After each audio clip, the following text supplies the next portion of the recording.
નમસ્કાર, આપ જોઈ રહ્યા છો સ્પાર્ક ટુડે ન્યૂઝ। હું છું આપની સાથે માનસી રોહિત। ગુજરાત સરકારના પ્રવાસન પ્રોજેક્ટ અંતર્ગત યાત્રાધામ ચાંદોદના નર્મદા કાંઠે નિર્માણ પામનાર 12 કરોડના વિકાસ કાર્યોના એપ્રિલ માસમાં ધારાસભ્યના હસ્તે ખાતમુહૂર્ત કરાયા હતા, જે બાબતોની સંપૂર્ણ પૂર્તતા થતાં તેમજ ચોમાસું વિદાય લઈ રહ્યું છે ત્યારે આ કાર્યના શ્રી ગણેશાએ કરાયા। પૌરાણિક નગરી તીર્થક્ષેત્ર ચાંદોદના ઐતિહાસિક સ્થળો અને દેવાલયોની મુલાકાત, સહેલગાહ તેમજ રોજેરોજ વિધિવાન અર્થે દેશભરમાંથી આવતા શ્રદ્ધાળુઓ યાત્રિકોને પાર્કિંગ, શૌચાલય, changing room, food court, RCC road સહિતની સુવિધાઓ આગામી દિવસોમાં લાભ મળતો થશે। આમ ધારાસભ્યએ વચન પૂર્ણ કરી વિકાસની અવિરત ધારા વહેતી કરી। જય પરશુરામ।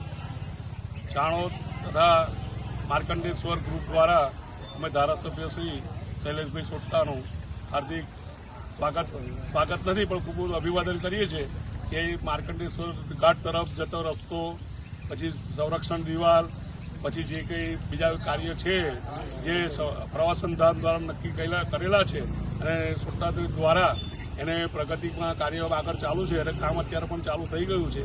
તો અમે બધા ગ્રામજનો, ચાણોદના ભૂદેવો અને આજુબાજુની જનતા એમનો બધા પ્રેમપૂર્વક આભાર માનીને ખુશી વ્યક્ત કરીએ છીએ।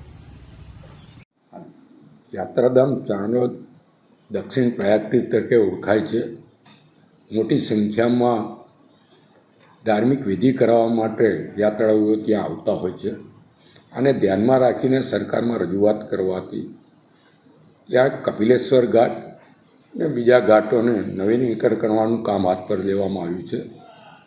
લોકોની સવલત માટે RCC road, changing room, toilet block, food court, પાર્કિંગની વ્યવસ્થા, આ બધી સંરક્ષણ દિવાલ, આ બધી વ્યવસ્થાઓ માટે સરકારે 12 કરોડ રૂપિયા આપ્યા છે અને ટેન્ડર મંજૂર કોન્ટ્રાક્ટરને કામ આપી દેવામાં આવ્યું છે।